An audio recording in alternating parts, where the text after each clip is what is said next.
अगर मैं आपको भगत सिंह के किस्सों के बारे में सोचने के लिए बोलूं, तो ज्यादातर लोग उनका सेंट्रल लेजिस्लेटिव असेंबली में धमाके के बारे में सोचेंगे और इस धमाके के साथ कुछ शब्द एक फ्रेंच एनार्किस्ट से लिए हुए। If the deaf are to hear, the sound has to be very loud.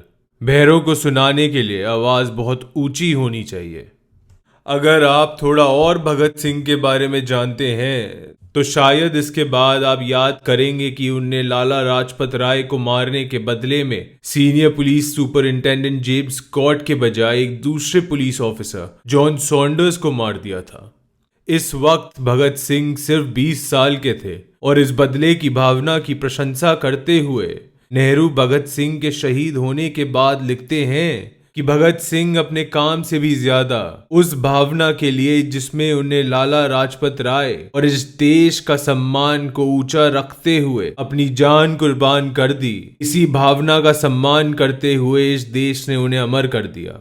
मगर भगत सिंह सिर्फ एक प्रचंड भावना नहीं है, वो गवर्नमेंट ऑफिसेज में टंगे हुए पिक्चर्स, मूछे पकड़े हुए कैलेंडर और गाड़ी के पीछे के स्टिकर तक सीमित नहीं है। वो 23 साल में शहीद हो गए, मगर उनके कर्म और वो कुछ शब्द जो वो छोड़ गए वो एक ऐसी सोच और निश्चय को बयां करते हैं जो 23 क्या 50 और 70 साल के लोग भी अपना ना सके।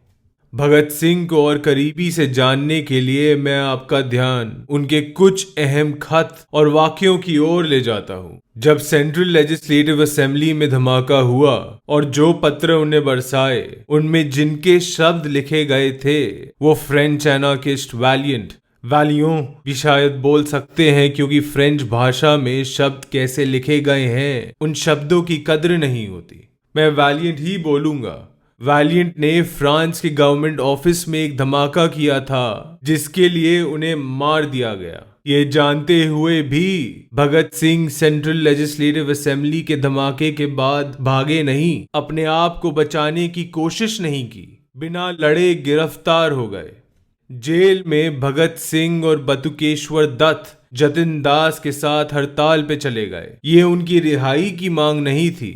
देखिए, पॉलिटिकल प्रिजनर्स और क्रिमिनल प्रिजनर्स के लिए अलग अलग कानून और नियम होते थे और होते हैं। इस हड़ताल की वजह Bhagat Singh British government of India को लिखते हुए बताते हैं कि मियानवाली जेल और लाहौर जेल में उनके प्रति जेलर्स का व्यवहार ठीक है, उनको जो सुविधाएं मिल रही हैं वो भी ठीक है, मगर यूरोपियन प्रिजनर्स की सुविधाओं के बराबर नहीं है। जो मिल रहा है वही इनको मिले, चाहे बेहतर या खराब। इसके अलावा भगत सिंह को और किताबें, न्यूज़पेपर, लिखने के औजार जो पॉलिटिकल प्रिजनर्स को मिलता था और मिलता है।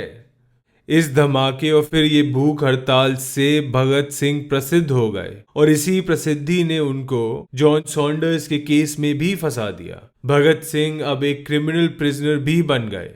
इन नए आरोपों के बीच भगत सिंह को पता चलता है कि उनके पिता सरदार किशन सिंह ने ट्राइब्यूनल को खत लिखा है भगत सिंह को अपनी बेगुनाही साबित करने के एक मौके के लिए।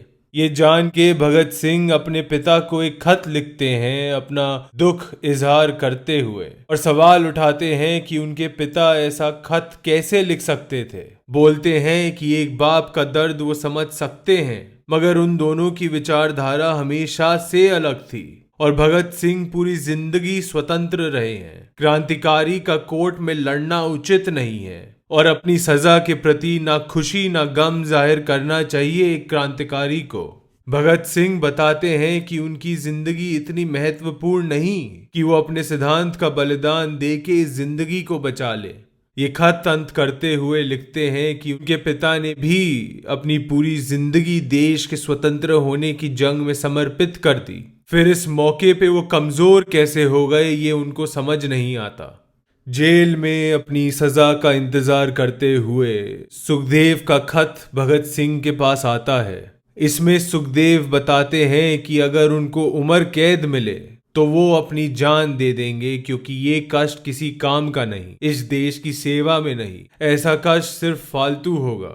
भगत सिंह वापस लिखते हुए सुखदेव को बताते हैं कि उनको अब समझ आ रहा है कि उनकी कठिनाइयां दोनों को अलग तरीके से असर कर रही हैं। जो चीजें उनको पसंद थी, जिन चीजों का वो समर्थन करते थे, वो सारी चीजों का महत्व भगत सिंह के लिए खत्म हो चुका है।